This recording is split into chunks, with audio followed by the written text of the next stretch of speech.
আসসালামু আলাইকুম, hello everyone, welcome back to my another blog. তো আমরা ঈদের ছুটি কাটিয়ে এসে পড়েছি।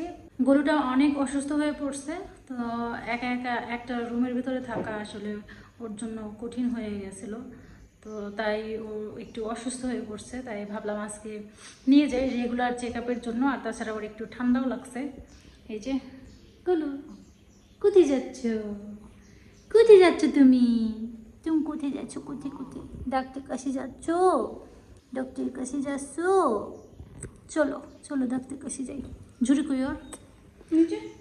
তো চলুন ওকে নিয়ে ডাক্তারের কাছে যাওয়া যাক। ঝুড়ি কোথায় ওর? নিয়ে আসো এখানে।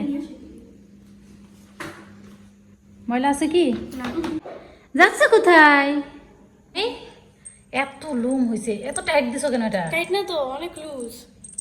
একটু লুজ লুজ হবো, আর একটু করো। অনেক টাইট হয়ে গেছে। না লুজই তো। এই যে ওকে চলো রাখো ওকে। হুম, যাও ভেতরে যাও, চলো। টাটা বলু, টাটা। ও আর চুপ করে বসতেছে। বসতেছে। বাড়িতে যাবা? ডাক্তারের কাছে যাবা, চলো।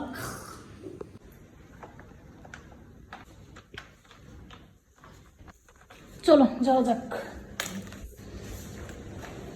ওকে এখানে রাখি, দরজা লক করি।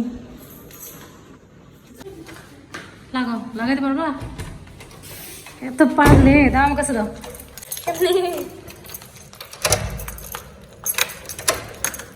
যাও, ওগুলো সাহেবকে কে নিবে? সরা নিতে পারবো না। 2 হাত দিয়ে উঠে যাবে। ভারী না? বড় হয়েছে না, ভারী বলতে হয় না। 1 কেজি মাত্র। যাও যাও।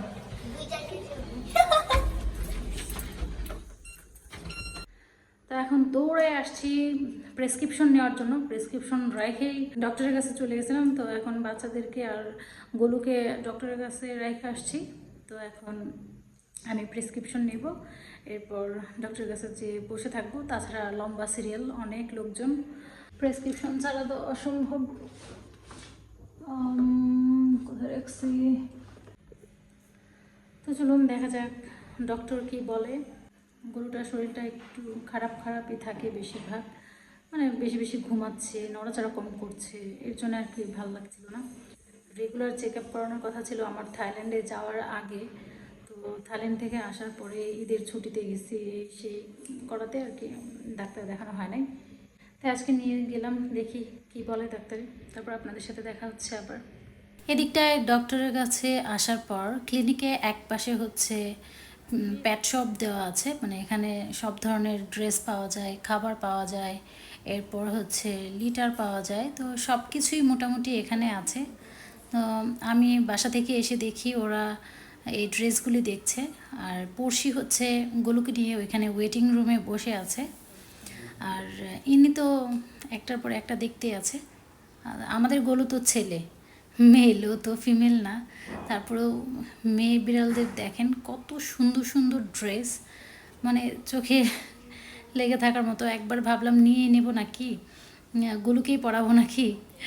পরে ভাবলাম যে না, এখন অনেক গরম, তাছাড়া ওর গায়ে অনেক লোম, এগুলো নিলে আসলে এখনও পরা হবে না। শীতের কাপড় চোপড় নেওয়া হয়েছিল, তাতেই সেগুলো ছোট হয়ে গেছে, কিছুদিন পরছে, বেশি বেশি দিন পরা হয় নাই। আর এই দিকটায় হচ্ছে শ্যাম্পু, চোখের ড্রপ, তারপর কানের ড্রপ, এরপর হচ্ছে নেল কাটার, মানে প্যাট শপে যা থাকার সব কিছু এখানে আছে। তো আমি একটু এটা দেখছিলাম, মনে হয় ফিডিং করার জন্য। এটা নিলাম না, ভেবেছিলাম ওষুধ টষুধ খাওয়ানো যাবো, তো ওটা দিয়ে ওষুধ খাওয়ানোও যাবে।